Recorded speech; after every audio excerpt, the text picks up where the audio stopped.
Entry कैसे हो, क्योंकि आप खुद बता रहे हैं कि आना नहीं चाह रहे, आप कैसे आए? कोविड में मेरे कॉलेज का लास्ट ईयर था। मैं एक लौता बच्चा हूँ अपने पिताजी का। मैंने पर्सनली अपने लिए कोई ऑप्शन रखा ही नहीं। मैं जब अपने व्यापारियों को देख रहा हूँ कि भाई वो माल छाट रहे हैं, मुझे ये सब बहुत फैसिनेटिंग लगता था कि प्रोसेस क्या है। तो मुझे शुरू से ही वो कीड़ा तो आ ही गया था। हमारे यहाँ जैसे सिस्टम है, जैसे मुझे नहीं लगता सूरत में सिस्टम फॉलो होता है। जैसे डिस्पैचिंग से पहले हमारा एक एक ऑर्डर फॉर्म चेक होता है, ना कि बिल्टी आने के बाद चेकिंग होती है। सूरत की टेक्सटाइल इंडस्ट्रीज की गारमेंट इंडस्ट्रीज कहाँ पे है? सर अभी के time garment industry one of the most booming industry है। पुराना सोच गलत नहीं है, लेकिन पुराने सोच से आज का व्यापार करना गलत। बैड डेट्स क्यों बढ़ रहे हैं? क्योंकि स्थिरता ही नहीं है लोगों में। उनको बस टर्नओवर टर्नओवर टर्नओवर। पहले पैसे की वैल्यू थी, आज के टाइम आप देखिए पैसे की वैल्यू ही नहीं। व्यापारियों की वजह से एजेंसी का नाम हो रहा है। होना ये नहीं चाहिए, होना उल्टा चाहिए। एक व्यापारी का नाम एजेंसी से होना चाहिए। आज मेरा व्हाट्सएप का एक पर्टिकुलर डिपार्टमेंट है, क्योंकि आज के टाइम लोगों का 50% से ज्यादा व्यापार व्हाट्सएप के थ्रू हो रहा है। मेन रीजन, पहले इतने बैड डेट्स नहीं होते थे सूरत के। क्यों?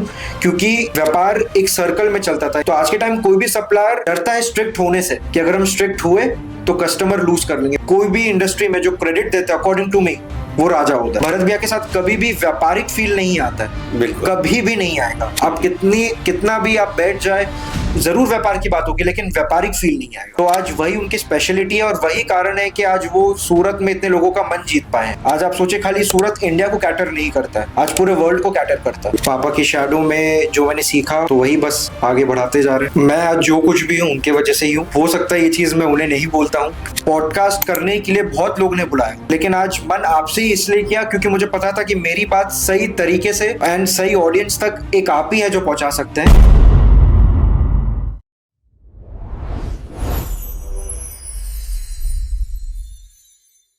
टेक्सटाइल धुरंधर जैसा कि नाम से जाहिर है, टेक्सटाइल इंडस्ट्रीज के वो प्लेयर जिन्होंने टेक्सटाइल इंडस्ट्री में अपना एक अलग मुकाम बनाया। सूरत टेक्सटाइल नेटवर्किंग और सूरत टेक्सटाइल एग्जीबिशन द्वारा आयोजित टेक्सटाइल धुरंधर कार्यक्रम में आज हमारे अतिथि है श्री निहार भाई बंसल। इस कार्यक्रम में आज हम जानेंगे श्री निहार बंसल की जीवन यात्रा के बारे में, बिजनेस यात्रा के बारे में। बहुत बहुत स्वागत एवं अभिनंदन श्री निहार भाई बंसल का।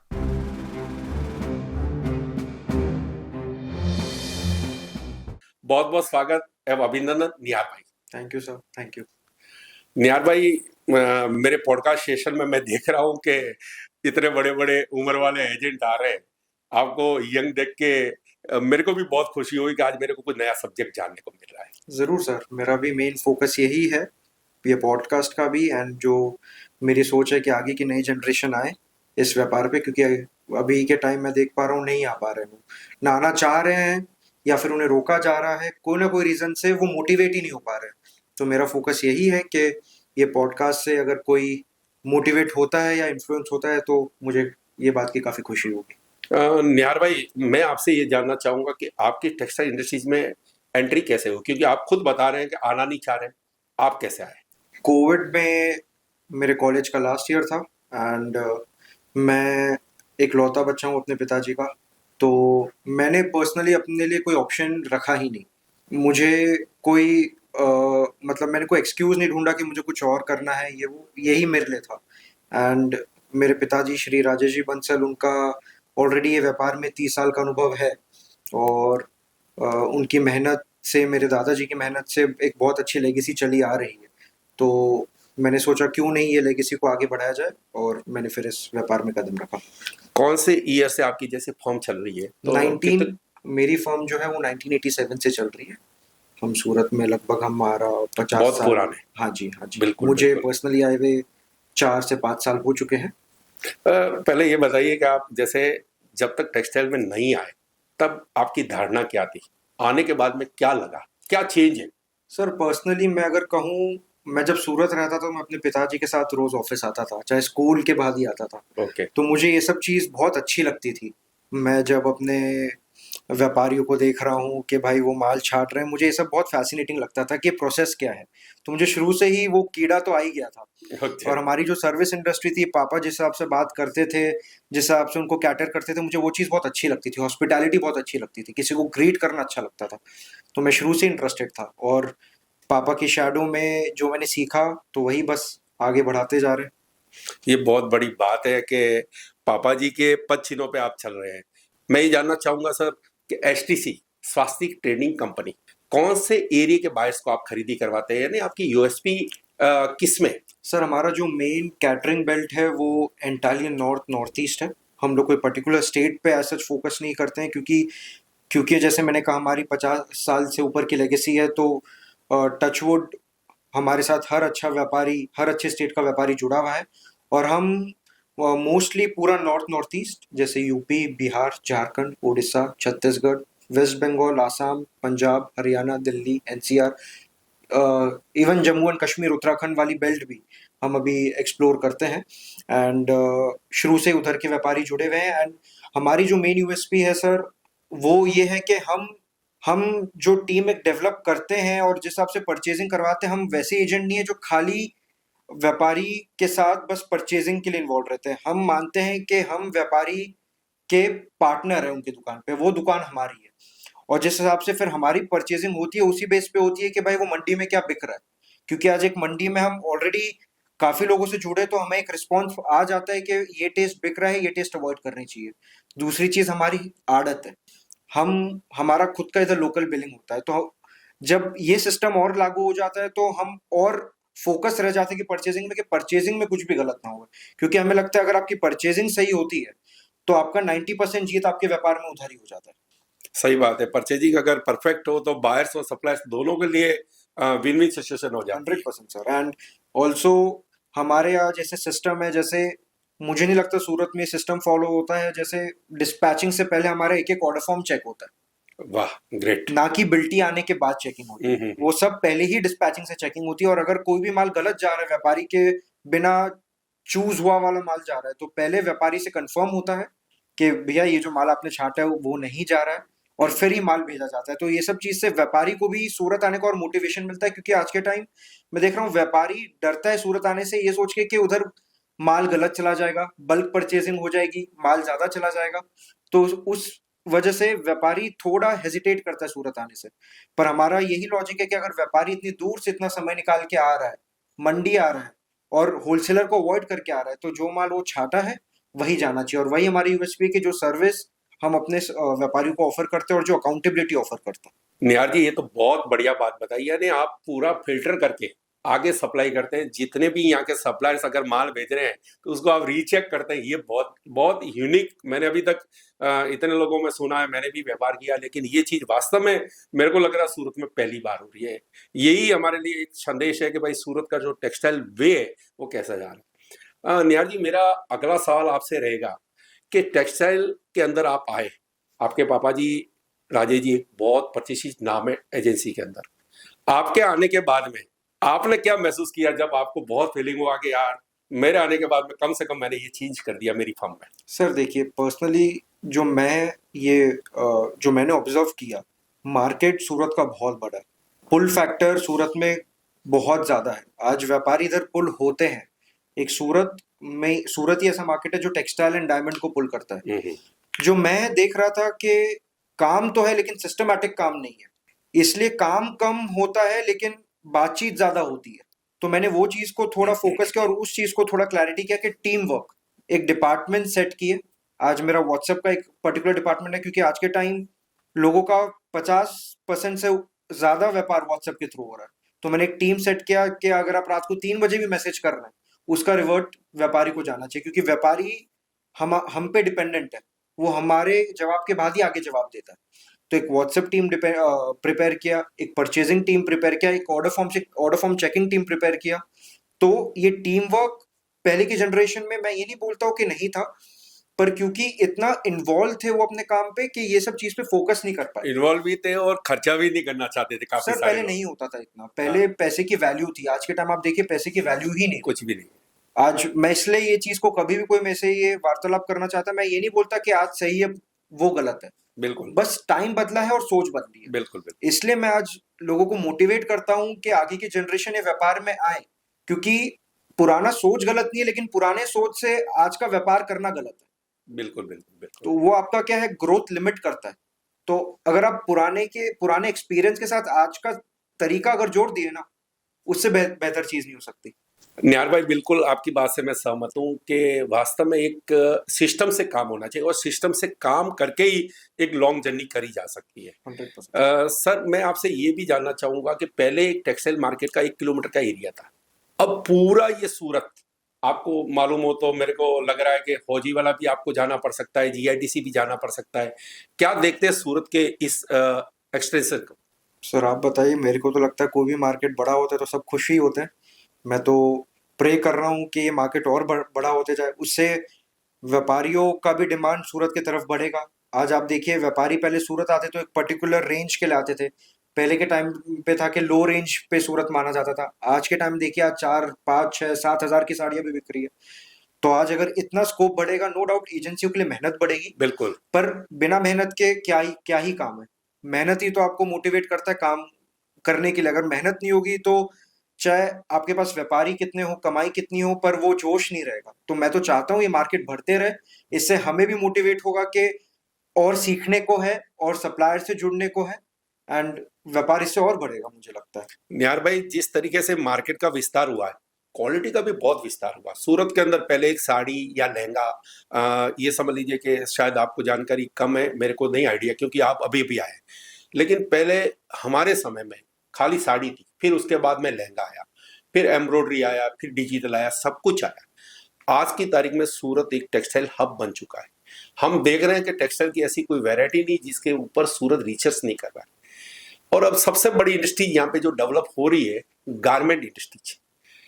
एक एजेंट के तौर पे आपके पास सप्लायर्स की बात भी रहती है, बायर्स की भी बात रहती है। निहार भाई की नजर में सूरत की टेक्सटाइल इंडस्ट्रीज की गारमेंट इंडस्ट्रीज कहाँ पे है? सर अभी के time garment industry one of the most booming industry है सूरत में। अगर मैं बात करूँ तो पहले इसलिए नहीं था सर, क्योंकि पहले डिमांड भी वैसी नहीं थी। आप देखिए, सूरत जब बढ़ेगा तब बढ़ेगा जब डिमांड बढ़ेगी, क्योंकि बिना डिमांड के बढ़े हुए कोई लॉजिक नहीं है सूरत का बढ़ने का। पहले साड़ी क्यों बिकती थी? क्योंकि पहले लहंगे बिकते ही नहीं थे उतने। आज आप देखिए, वेडिंग फंक्शंस में साड़ियाँ कम बिकती है, लहंगे ज्यादा हो गए, तो सूरत फिर लहंगों में आया। अभी गारमेंट्स का जब से आने लग गया, स्टिच ब्लाउज, रेडीमेड, ये सब आने लग गया, तब सूरत उसमें भी बढ़ा। क्योंकि इंपॉर्टेंट है कि डिमांड जिस फ्लो में बढ़ रहा है उसी फ्लो में सप्लाई बढ़े, तो ही डिमांड सप्लाई मैच होगा। अगर वो मैच नहीं हुआ तो या फिर इसमें वही होगा, ओवर प्रोडक्शन होगा, एंड ओवर प्रोडक्शन में फिर सप्लाई सफर करेंगे और एजेंसी भी सफर करेगी। तो जिस हिसाब से डिमांड बढ़ रहा है, आज रिसोर्सेज की कमी सूरत के पास नहीं है। एक रीजन है कि कपड़ा बैंगलोर भी बेचता है, कलकत्ता भी बेचता है, दिल्ली भी बेचता है, जयपुर भी बेचता है। सूरत ही क्यों टेक्सटाइल हब कहलाया जाता है? क्योंकि रिसोर्सेज है, लोगों का सोच है। तो आज जिस हिसाब से अगर डिमांड बढ़ रही है उस हिसाब से सोच बदलेगी तो इंडस्ट्री बहुत अच्छे से चलेगी। और गारमेंट इंडस्ट्री श्योर अभी बहुत बूमिंग है, एंड अभी तो बहुत कम सप्लायर्स है जो अभी इसमें इन्वॉल्व है। मैं यकीन मानता हूँ कि इसमें और भी सप्लायर्स आगे रुचि और बढ़ाएंगे और इसके तरफ मूव करेंगे। जितने भी सप्लायर्स हैं गारमेंट के, आपके पास जैसे बायर्स आते हैं, तो वो क्या आप कहते हैं गारमेंट इंडस्ट्री के बारे में सूरत की, कि भाई ये कपड़ा सही बन रहा है, स्टिचिंग सही है या नहीं है, उसमें कोई सुधार की गुंजाइश? सर सुधार की गुंजाइश नहीं है। देखिए, सीखने का कभी अंत नहीं होता है, सुधार की गुंजाइश तो हमेशा ही होती है। लेकिन अभी क्योंकि ये बूमिंग इंडस्ट्री है, कोई भी चीज बूमिंग होती है, डेवलपिंग होती है, तो कंप्लेन्स कस्टमर्स की तरफ से रहते हैं, क्योंकि एक स्टेट ऑफ कंपैरिजन रहता है कि भैया सूरत में अभी ये फिनिशिंग नहीं आई है क्योंकि बॉम्बे की फिनिशिंग ऐसी है। तो वो स्टेट ऑफ कंपैरिजन तो रहेगी, पर ये चीज से हमें निराश नहीं होना चाहिए। ये चीज से हमें सीखना चाहिए कि व्यापारी अगर कुछ बोल रहा है, वो 10 जगह घूम के आता है। तो अगर वो कुछ बोल रहा है तो वो चीज को कंसिडर किया जाए और वो चीज पे काम किया जाए, ताकि जो व्यापार बाहर की मंडियों में जा रहा है वो सूरत शिफ्ट हो। निहार जी, आपने अपने छोटे कैरियर में काफी सारे व्यापारियों को खरीदी करवाई है।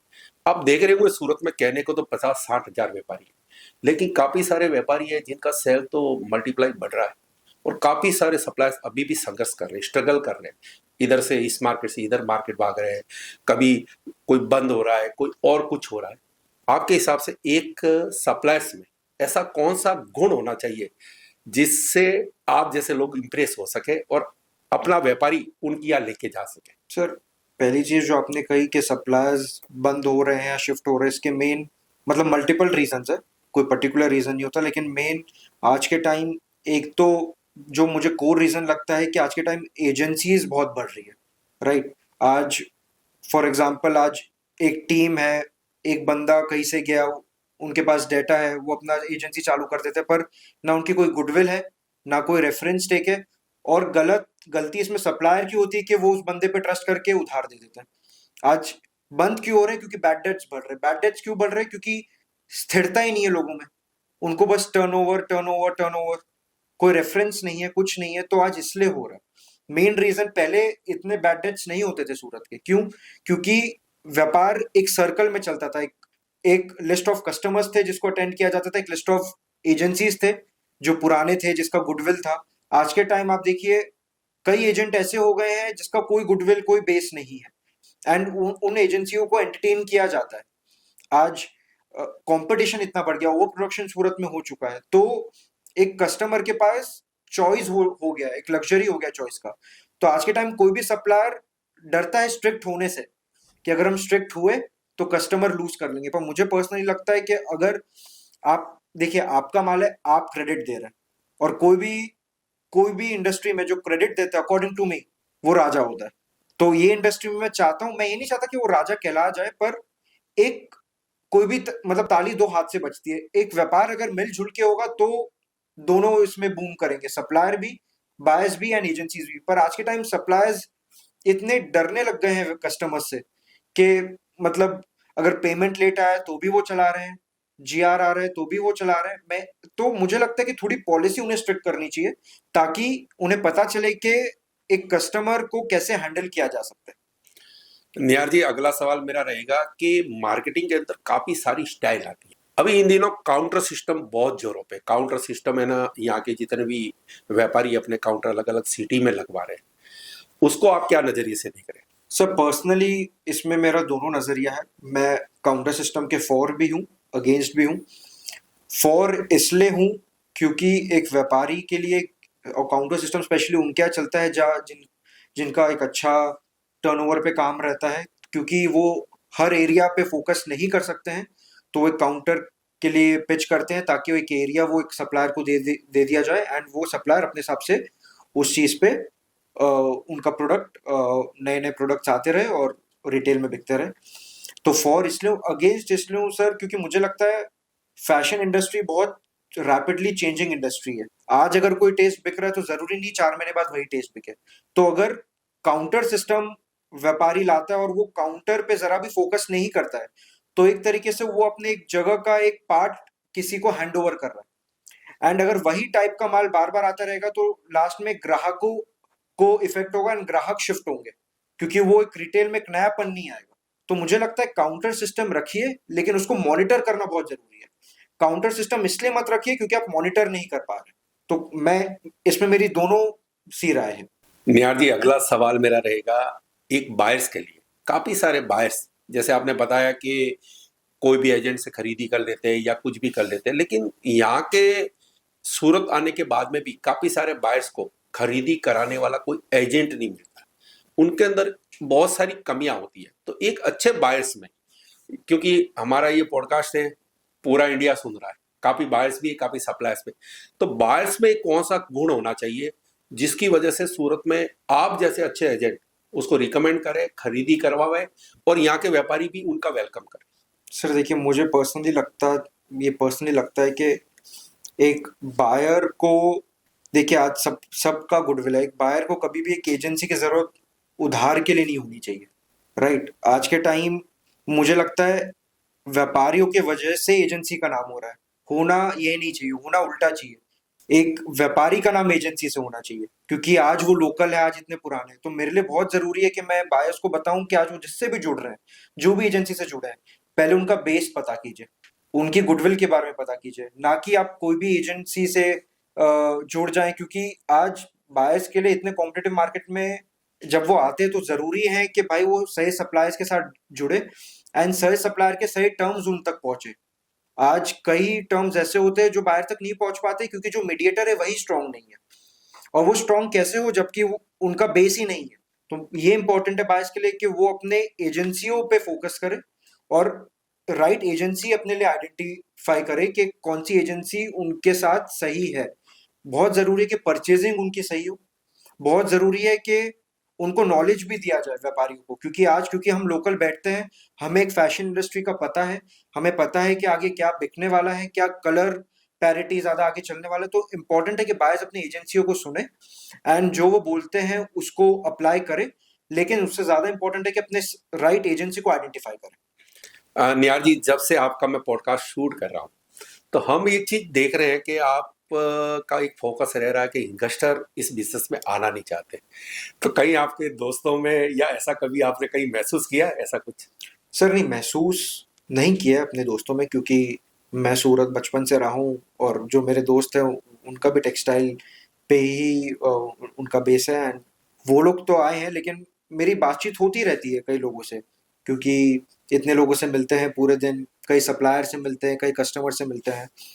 तो वो यही कहते हैं कि फ्यूचर इस बिजनेस का नहीं लगता है, या फिर वो क्लैरिटी बिजनेस में नहीं रही, सिक्योरिटी नहीं रही। तो मैं ये चीज़ से अग्री नहीं करता हूँ, क्योंकि जो फैब्रिक का जो बिजनेस है, कपड़े का बिजनेस कभी बंद नहीं हो सकता। एक खाने का बिजनेस और कपड़े का बिजनेस कभी बंद नहीं हो सकता। तो ये बात तो गलत है कि व्यापार का फ्यूचर नहीं है। हाँ, ये बात हो सकता है कि जिस तरीके से आप कर रहे हो वो तरीका आपको चेंज करना चाहिए। तो जस्ट बिकॉज आपको तरीका आपसे चेंज नहीं हो रहा तो आप ये बोलो कि फ्यूचर नहीं है, तो वो सोच मैं बदलने की कोशिश करता हूँ कि मैं अपने एक्सपीरियंस शेयर करने की कोशिश करता हूँ कि क्या चीज़ मुझे सक्सेस दी अपने फर्म में, मैं वो उनसे शेयर करता हूँ। और मैं कोशिश करता हूँ कि नई जनरेशन जरूर से आए, क्योंकि मैं जानता हूँ कि आज के तारीख पे अगर आपको अच्छे लेवल पे काम करना है तो आपको सिस्टमैटिक होना बहुत जरूरी है।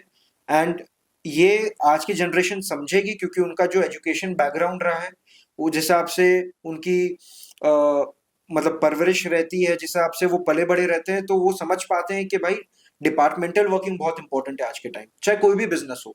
क्योंकि अगर आप सोचोगे कि एक ही बंदा सारी चीजें हैंडल करे तो वो पॉसिबल नहीं है। एंड उधर ही फिर सर्विस आपकी हैम्पर होती है, क्योंकि आप हर जगह हैं तो आप कोई भी एक चीज को बेस्ट नहीं कर पाएंगे।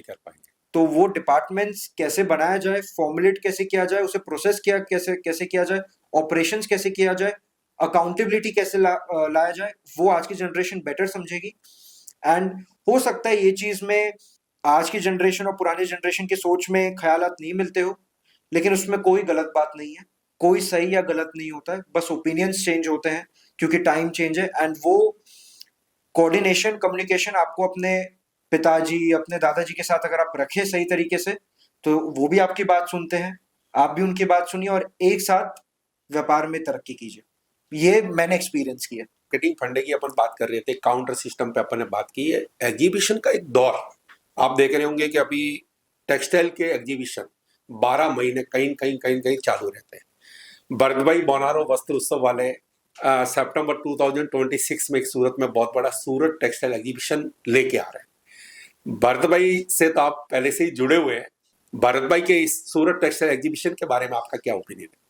सर, भरत भैया को मैं पर्सनली 1 या 1.5 साल हो गया मुझे जाने में। एंड उनका जितना मैं उनके साथ टाइम स्पेंड किया हूँ, वो जो विजन लेके आए हैं वो अलग विजन लेके आए हैं। वो एक कॉमन विजन या एग्जिबिशनरी विजन लेके नहीं आए। वो जो देख रहे हैं वो बहुत फ्यूचर का देख रहे हैं। एंड मुझे तो बहुत पसंद आता है जब कोई इतना विजनरी रहता है, क्योंकि मेरी भी सोच उनके साथ ही मैच करती है। तो मुझे लगता है कि जो एग्जीबिशन का भी दौर आया है इसमें कोई बुराई नहीं है। ये इनफैक्ट बहुत अच्छी बात है, क्योंकि ये एज एजेंसी हमारे लिए भी हर वक्त पॉसिबल नहीं होता है कि भाई दूर के सप्लायर्स हम ढूंढ पाए या विजिट कर पाए। एग्जीबिशन से सप्लायर्स हमारे पास आ जाते हैं, हमसे ही टच करते हैं। तो अगर अपने कस्टमर्स को एक नए सप्लायर्स को ऑप्शन दे रहे हैं तो उसमें बुराई कुछ नहीं है। एंड जिस तरीके से भरत भैया ऑर्गेनाइज करते हैं, भरत भैया के साथ कभी भी व्यापारिक फील नहीं आता है, बिल्कुल कभी भी नहीं आएगा। आप कितना भी आप बैठ जाए, जरूर व्यापार की बात होगी लेकिन व्यापारिक फील नहीं आएगा। बिल्कुल। तो आज वही उनकी स्पेशलिटी है और वही कारण है कि आज वो सूरत में इतने लोगों का मन जीत पाए हैं। आज इतने कम समय में, इतनी कम दौर में जो रेपुटेशन उनका है एंड जो लोगों के मन में उनके लिए छवि है, इतने कम टाइम में ऐसी छवि बनाना आसान नहीं है। तो आज भरत भैया में कुछ तो बात होगी कि वो कर पाए ऐसा। एंड हमारा फुल सपोर्ट है भरत भैया के साथ।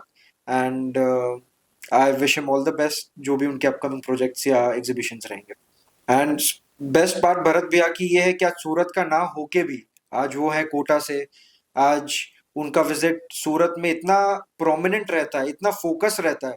अगर किसी का विजन इतना स्ट्रांग नहीं होगा तो कोई भी इतना इतनी मेहनत नहीं करेगा एक मंडी के पीछे। आज वो जानते हैं सूरत का फ्यूचर, वो जानते हैं कि वो क्या विजन सूरत के बारे में वो लेके आते हैं, इसलिए यही कारण है कि वो कोटा से इतना फ्रिक्वेंटली विजिट करते हैं एंड वो मेक श्योर करते हैं कि जब भी वो विजिट करे वो सबसे मिले। उनके पास 1 मिनट का फ्री टाइम नहीं रहता है और अपनापन फीलिंग दे के ही वो वापस लौटेंगे, वरना नहीं लौटेंगे। तो ये बात मुझे भरत भैया की बहुत अच्छी लगती है। जो भरत भैया का जो एक लास्ट टू लास्ट एग्जीबिशन भी क्रूज में हुआ था वो बहुत अच्छा था। वो भी मतलब एक्सक्लूसिव इवेंट था, किसी ने सोचा नहीं था कि क्रूज में एक इवेंट प्लान कर सकते हैं। उन्होंने वो सोचा, एग्जीक्यूट किया एंड सक्सेसफुली एग्जीक्यूट किया। तो उसकी भी मैं उन्हें दाद देना चाहूंगा। वो जनरली जो जितना अप्रिसिएशन मैं कर रहा हूँ उससे ज्यादा डिजर्व करते हैं, क्योंकि बोलना आसान है और काम करना मुश्किल। अभी भी जो उनका प्लान है 2026 का उन्होंने मेरे से डिस्कस किया, बहुत बढ़िया विजनरी प्लान है। मतलब सबको वेट करना चाहिए वो चीज का एंड जब वो होगा तो सब रियलाइज करेंगे क्या इम्पैक्ट पे हो रहा है। एंड वो जस्ट सीजन से पहले है, तो इससे बेटर टाइमिंग एक कस्टमर्स के लिए तो है ही नहीं, जहाँ पे वो सीजन से पहले एक ही जगह बाहर के सप्लायर्स, जहाँ पे अगर वो विजिट, जहाँ पे व्यापारी नहीं कर सकते क्योंकि वो दूर है, आज एक ही स्टॉप में अगर वो सारे सप्लायर्स को विजिट कर पा रहे हैं, तो मुझे नहीं लगता व्यापारियों के लिए इससे बेटर लग्जरी कहीं पर भी है। निहार भाई, जैसा मैं आपको देख रहा हूं कि स्वास्तिक ट्रेडिंग कंपनी हमेशा आप एक अलग टाइप से एक ब्रांडिंग में देखते हैं। हम लोग विवेक बिंद्रा का शो या मिलेनियम मार्केट बार लगा होर्डिंग हो और कहीं पे भी ब्रांडिंग का कोई अवसर आप नहीं छोड़ते। क्या महत्व है ब्रांडिंग का? सर, ब्रांडिंग आज के टाइम बहुत इंपॉर्टेंट हो चुकी है। व्यापार is not only about product service.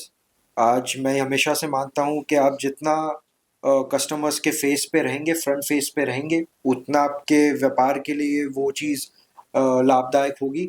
आज कोई भी फील्ड में, नॉट ओनली एजेंसी, सप्लायर के फील्ड में, आज आप देखिए सप्लायर अपने पैकेजिंग में अपना नाम क्यों डालते हैं? बिल्कुल, ब्रांडिंग। काउंटर सिस्टम में अपना नेम क्यों डालते हैं? ब्रांडिंग। कस्टमर्स अपना नाम अपने एरिया के होर्डिंग्स में क्यों डालते हैं? ब्रांडिंग।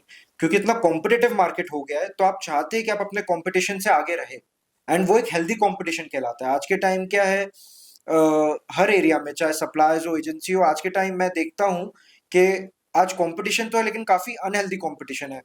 अनएथिकल वेज होते हैं एक सामने वाले को compete करने के, तो मैं पर्सनली वो वेज में नहीं मानता हूँ। मुझे लगता है कि अगर कोई मार्केट में बहुत सारे प्लेयर्स हैं तो कंपटीशन करो, हेल्दी कंपटीशन करो। अगर, क्योंकि सूरत इतना बड़ा मार्केट है, आज ये एक ऐसा मार्केट है जहाँ पे जरूरी नहीं कि एक ही सप्लायर है, एक ही एजेंसी आज मोनोपलाइज वो एरिया को पूरा कंट्रोल करे। आज व्यापार इतना है, आज आप सोचे खाली सूरत इंडिया को कैटर नहीं करता है, आज पूरे वर्ल्ड को कैटर करता है। अगर आज कोई पर्टिकुलर मंडी एक स्टेट को भी कैटर करे तो उनके पास बहुत बड़ा व्यापार होता है। ये तो पूरी वर्ल्ड की मैं बात कर रहा हूँ। तो आज जितना बड़ा मंडी है और इतना बड़ा बिजनेस स्कोप है, तो मुझे लगता है कि कंपटीशन बहुत है। वो कंपटीशन के दौर में बहुत जरूरी है कि आप ब्रांडिंग सही तरीके से करें, आप अपने गुडविल को दिमाग में रख के उस हिसाब से पोर्ट्रे करें, ताकि लोगों को आपके बारे में और पता चले। और हमारा शुरू से ही ये फोकस रहा है, हमने कभी भी ब्रांडिंग व्यापार के लिए नहीं किया। टचवुड, हमें पता है कि हम कितनी मेहनत करते हैं और हमारी क्या लेगेसी रही है। व्यापार हमेशा हाथ में रहा ही है वो, और व्यापार का भूख सबको होता है, लेकिन हमारा मेन फोकस ब्रांडिंग का रहता है कि हम कभी भी खुद को एक लिमिट नहीं करना चाहते कि हमारा हो गया। हम एक अनलिमिटेड स्काई हैं, हमें आगे भी फ्यूचर पे फोकस करना है, एंड हम चाहते हैं कि हम अपने जैसे व्यक्तियों से, जिसको हम सर्विस और दे पाए, फ्यूचर विजन दे पाए, अपना एक्सपीरियंस दे पाए, उनसे और जुड़े और व्यापार में और तरक्की करें सब। निहार जी, जैसा आपके पॉडकास्ट के सेशन में मेरे को एक चीज बहुत अच्छी लगी, आपका जो पिताजी के प्रति जो रिस्पेक्ट, रियली आपने शुरू से जब से पॉडकास्ट स्टार्ट हुआ मैं देख रहा हूँ, हमेशा आप क्रेडिट पिताजी को देते जा रहे। राजेश जी बंसल नो डाउट सूरत के अंदर प्रतिष्ठित टेक्सटाइल एजेंसी फर्म के ऑनर है, डायरेक्टर है, फाउंडर है।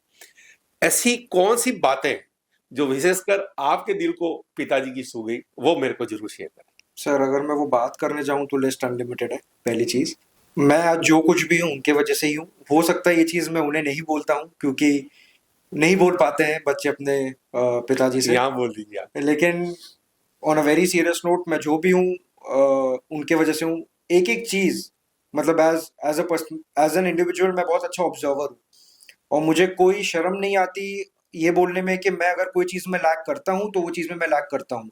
आज ये व्यापार में मैंने देखा बहुत इंपॉर्टेंट है एक रिलेशन बनाना अपने सप्लायर से और अपने कस्टमर से। आज जिस तरीके से वो रिलेशन बना पाते हैं, जिस तरीके से वो अपने सप्लायर्स अपने कस्टमर से बात करते हैं, उनके पीछे मेहनत करते हैं, तो वो चीज मैंने देखी है कि वो चीज सीखने लायक है, क्योंकि वो वही एक ऐसी चीज है जो अपनापन एक इंसान को देता है। और आज मैं अभी भी देखता हूँ एज एजेंसी, कस्टमर आपसे कुछ ज्यादा नहीं मांग रहा है, आपसे आपका वक्त मांग रहा है, और वो वही चाह रहा है कि आप उसे वेलकम फील करवाएं। और वही चीज मैंने अपने पिताजी से सीखी है। बाकी मैं तो बहुत लकी हूँ कि मैंने ऐसी चीज सीखी, और बहुत मतलब मैं जानता हूँ कि काफी लोग मेरे पिताजी के साथ रहना चाहते हैं ताकि वो भी सीख पाए, लेकिन उसका लाभ मैं किसी को दूंगा नहीं। और मैं ओपनली और चीज नहीं बोलना चाहूंगा कि मैंने हाँ, क्या सीखी, ओके, नहीं तो वो मेरे कॉम्पिटिटर्स के लिए बहुत वो बढ़िया। अनड्यू एडवांटेज हो जाएगा। निहार जी, आप तो बहुत यंगस्टर है और जैसा आपने बताया कि यंगस्टरों के आने के बाद में बिजनेस ऐसे ग्रोथ कर रहा है, उसमें डिजिटली बहुत योगदान है। आप अपने बिजनेस में भी डिजिटली योगदान को कुछ मानते हैं और किस तरीके से उसको यूज करते हैं? Sir 100% sir. आज के टाइम अगर देखिए एज एजेंसी मेरे आज अगर 500 प्लस कस्टमर्स हैं तो बहुत डिफिकल्ट हो जाता है अगर मैं डिजिटली इंक्लाइन नहीं रहूं तो 500 कस्टमर्स को सर्विस देना पॉसिबल ही नहीं है। एक ह्यूमन हैंड्स के लिए वो करना, तो बिल्कुल। डिजिटली इन्वॉल्व होना बहुत जरूरी है। तभी मैं आज के टाइम बोलता हूँ कि यंग जनरेशन को आने की जरूरत है, क्योंकि ये जो डिजिटल एम्फोसिस आज के बिजनेस में वो पुरानी जनरेशन समझ तो, लेकिन इतनी अच्छी तरह उसको ऑपरेट ना कर पाए। तो पर्सनली मैं भी वो चीज पे रहता हूँ, मेरे एक अलग से एक टीम रहती है जो ये पूरा हैंडल करती है। आज के टाइम 50 to 60% व्यापार व्हाट्सएप का हो गया है। बाकी व्यापारी साल में 2 3 या 4 बार आएगा, लेकिन रेस्ट 7 8 मंथ्स वो व्हाट्सएप से ही हमसे व्यापार करते हैं जो रिपीट्स होता है। तो हमारी एक स्पेशलाइज टीम है जो व्हाट्सएप पे उनकी रिक्वायरमेंट समझती है। वो चाहे रात के 12 बजे हो, रात के 2 बजे हो, या रात के 4 बजे हो। हमारा मैंने टीम वर्क ही वैसे बनवाया है कि भाई व्यापारी जब भी क्वेरी डाले उन्हें एसएप उसका रिप्लाई मिले, एंड यही हमारी स्पेशलिटी है। आज जो व्यापारी मुझसे काम करते हैं आज वो जानते भी ये चीज कि ये एक ऐसी चीज है जहाँ पे मैं कोई लूज एंड छोड़ता नहीं हूँ, क्योंकि एज एजेंसी हमारी रिस्पॉन्सिबिलिटी है कि हम उन्हें जवाब दें। आज वो हमसे जुड़े ही इसलिए है ताकि उनको अकाउंटेबिलिटी चाहिए, तो वो चीज पे एकदम फोकस रहता है। एक टीम मैंने बनाई हुई है जो 100% व्हाट्सएप हैंडल करती है, एक टीम मैंने बनाई हुई है जो 100% इंस्टाग्राम हैंडल करती है, एक टीम है जो मार्केटिंग हैंडल करती है, एक टीम है जो खाली परचेजिंग देखती है, एक टीम है जो ऑर्डर फॉर्म चेक करती है, एक मेरी क्योंकि मेरी आदत है तो एक टीम है जो बिलिंग पे है, एक टीम है जो पूरा अकाउंट्स हैंडल करती है। तो वो एक टीम डिपार्टमेंट्स बनाए गए हैं।